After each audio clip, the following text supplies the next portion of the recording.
Welcome to Retro Scale Modelling. For my next build, I'm building this US Enterprise CVN 65, the aircraft carrier.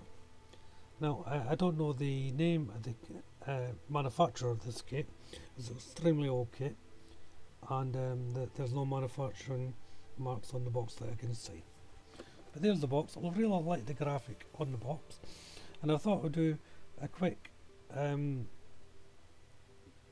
have a quick look really to see what's in the box. So there's the box. The instructions are old, as you can see here. They're not all that clear. So if you do have this kit and you want to do it and looking for a way to do it, I suggest studying these rather carefully. The kit itself has the main hull, it's all in one, so you don't have to glue that together. And here there's an option for a motor in your battery, when it actually does come with a motor. I'm not going to be using this on this occasion. The motor looks a bit old anyway, so it needs to be tested to make sure it's working. Has the deck plate,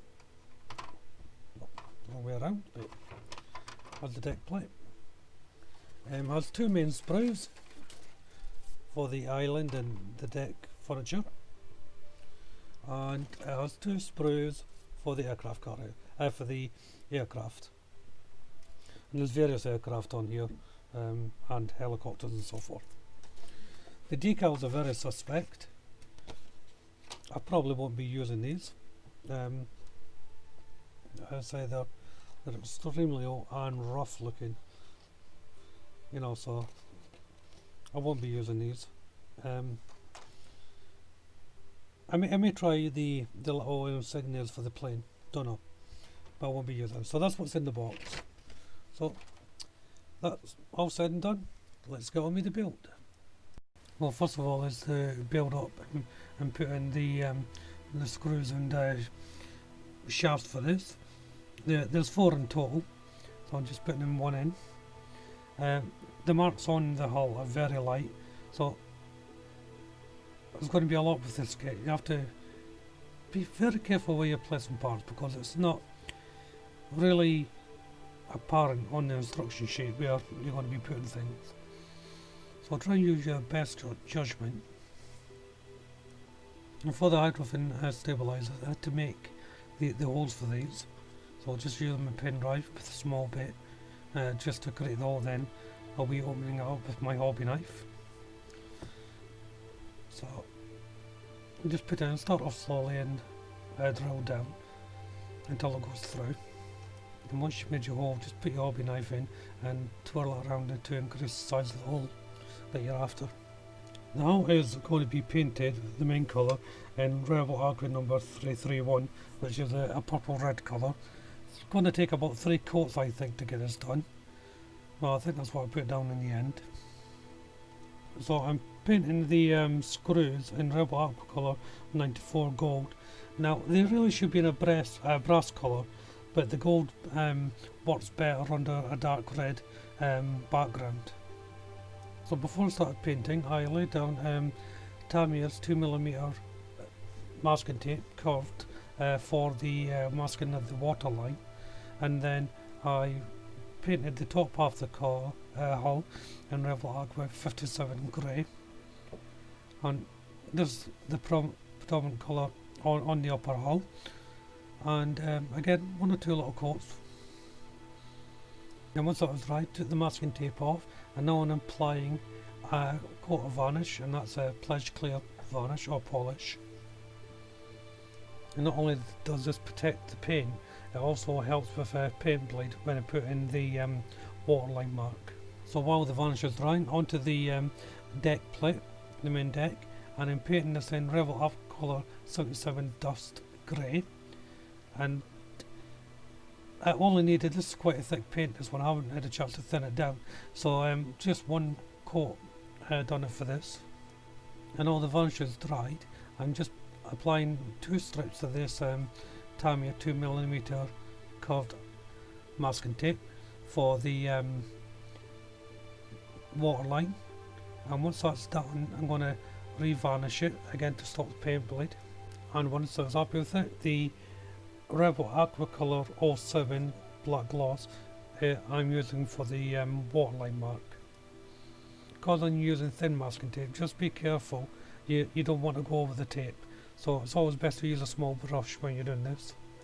Since most things are the same colour, a lot is going to get painted on the sprue, so all the body work and tower is getting painted in this Rebel Aquacolor 57 grey. For the next stage of the building the lifeboat platforms, there's 4 of these in total for the main builds. They're very intricate, they're small, and again, look at the instructions because it's not exactly clear how they go together. There'll be a lot of dry fitting and a lot of patience is required on this. So once the inside is done, I have to marry it up into the framework and then of course into the main structure. Make sure they line up with the windows here. It took me a couple of goes to get this right. Initially, especially the bigger one you're seeing me putting now, it didn't look like it fitted, so I had to jiggle it around a bit to get it to fit, and in actual fact the fit wasn't brilliant. There was a gap issue that I had to sort out. So initially the gap was at the front, actually on the hull. So what I done was I pulled the top part forward and the gap then was at the back. So got some glue, put it in, and all I done was cut off a bit of sprue and placed it on over the gap. Because this is all getting covered, you're not going to see it, so as I said, just took off the sprue like I showed you there and just placed it in, and that closed up the gap. So just check to make sure it's okay. There's a little bit of light showing, but since the kit's not getting any lights put into it, it was okay. And it was the same again for the other lifeboat platforms. You could go a little bit further with this kit if you wish. There is room to scratch build better structure inside the ship for display if you want to. For these open deck platforms, you have to build the supporting structure for them, so there's a couple of beams you have to put in, which I'm doing now, before you put the main platform on. So once the support beams are in place, it's time to put on the platform. There's just a little grid that places on. You will have to hold it because there's only that one part supporting it. It does go inside the beam, but the fit's not brilliant. The corner platforms are next to go on, and again there's no markings where they should go. The instructions are not clear, as I keep on saying, so just use your best judgment and guess. After a couple of goes, I figured out where they had to go, but if you've never built any ships like this before, you may find it difficult. Next is the rear gun platform, which sits in the corner of the ship, and this is where a really good pair of tweezers comes in handy. And once again, just check the lining. There was a bit of a gap here on it, and I wasn't sure whether the gap was meant to be there or not. In the end, I left it. I didn't fill it in because I wasn't 100% sure, and I couldn't get a clear picture on the web, so probably can't make it out there. It's just right at the edge, and for the opposite side it's almost exactly the same, building up the platforms. So now I've hit a bit of a snag. On the instructions it calls for 4 of these platforms, the ones I'm just pointing out here, but on the instructions there's only 3. I've looked on the sprues and there's only 3. A 4th one simply doesn't exist. So what I've done is I've got a piece of plastic card, and before I put the last part on, I'm just going to draw around it to get a basic shape to cut out, because obviously I'm going to have to scratch build one. And once we've drawn it out, I'm just taking my hobby knife and cutting down the line to take it off the card. And once it's off, I'm just cutting it to shape. So I'll take it off the card and then just trim it back even more to the shape that I need. And once it's roughly cut, I'll just place it on to the actual part and realign it, and then I'll just trim it up to get it to the exact same size as the other one. And once you're happy, just marry it up again to make sure it's a good fit, same size, before we go on to the next part. Now on the underside of this platform there's little ridges, so I'm just cutting off thin strips of plastic card to place them on. I'm not doing this with any accuracy really, I'm just cutting them up, and then I'm just gluing the struts on. Make sure if you are having to do this that you get the right side, so these all go onto the underside. Now I'm just putting in one straight set here. You can have the support and cross beams going over it as well, but I decided it wasn't worth the time to cut them all out and do them properly. And once the glue was dry, it was time to paint it. And then once everything was dry, I was able to assemble all the rest of the platforms. So that's the last of the main platforms going in now. That's the one I made up, as you can see there. And from the look of it, you can't really tell the difference now. That's a scratch build part, unless you looked underneath. Next was the rear of the ship. Just be aware the back panels for this go behind the framework. The instructions looks like it goes in front, but it actually goes in behind. Yeah, if you ever see the ship or look at photos, you'll see it's like a recess, so it's a back wall inside the ship. As I say, the instructions weren't clear at all, but here is it made up. You can see it just slightly recessed inside the ship. So next up is to do the deck markings for this. Now, as I said before the start, the decals are just not even worth trying. So I'm using these AK weathering pencils. First time I've really used them in any details. I mean, I've used them a couple of times just on little spots here and there, but I thought I'd try and use them properly on this build. So this is the black and white set, and I'm using the dirty white just to go over the deck markings on it. And I'm going to move on to the chipping and Asian set, and I'm going to be using the light chipping for wood, a sort of yellowy colour, and also the red primer colour from the same set to highlight the deckings, lift panels and walkways. And that's exactly what it'll be highlighted, it won't be bold. And the reason for that, the deck's going to have a lot of footfall, so you don't want them to be really prominent standing out. So now I'm moving on to the number plate on this, and I'm using Revel Aquacolor 371 light grey to paint in the number 65. And now it's time to put on the main deck, and this went on surprisingly easy. I should say I had all my clamps there waiting to put it on. I only needed a couple of clamps. It was the only part of the kit that went together quite easily actually. Next is more deck furniture. I'm not sure what these parts are called, but they're little rods that hang down from the deck. There's quite a few of them to put on around the ship. And once that was done, it was time to go onto the command tower. There's a little bit of detail in here to build a command tower.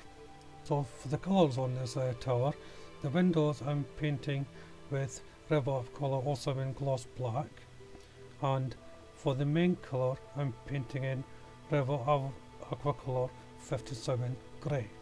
Moving on to the aircraft now, these things are tiny, so it's better to assemble the tail fins and so forth on the sprue.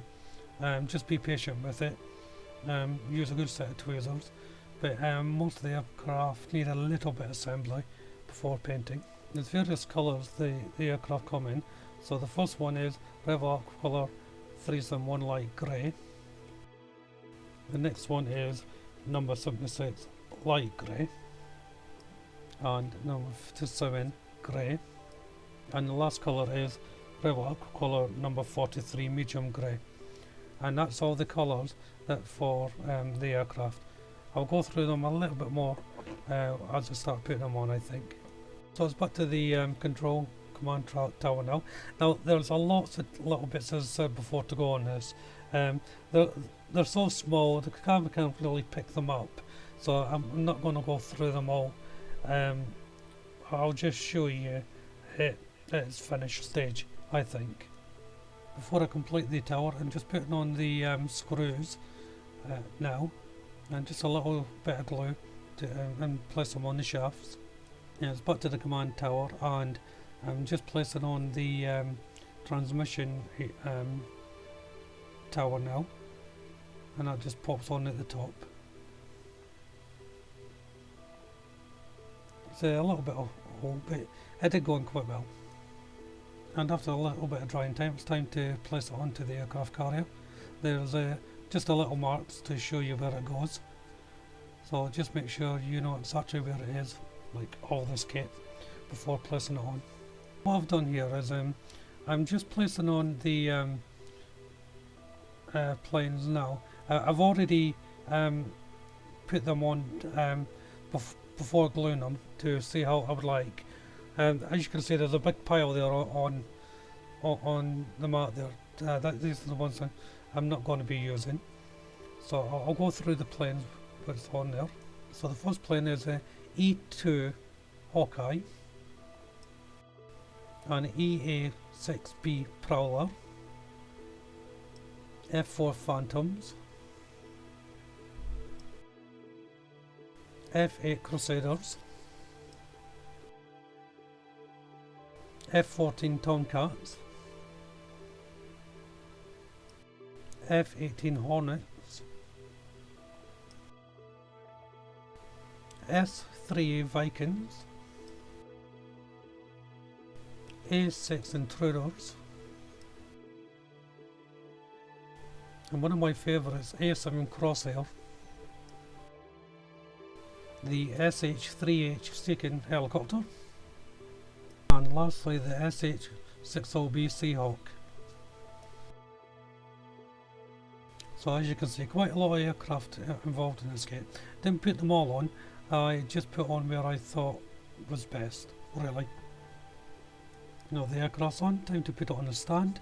It's a very simple basic stand, so just a little bit of glue, and then placing the aircraft carrier on top. No drama, it's because it's flat bottom, doesn't really need any weight on it to hold it in position. The weight of the model will do that for it on its own.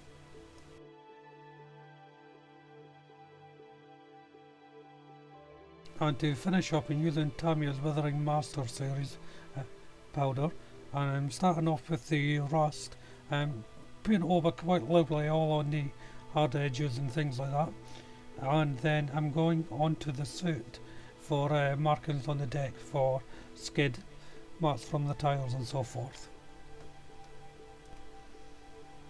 Well, that brings the build to an end, and it was an okay build, very old kit, so I wasn't surprised at the state of the decals.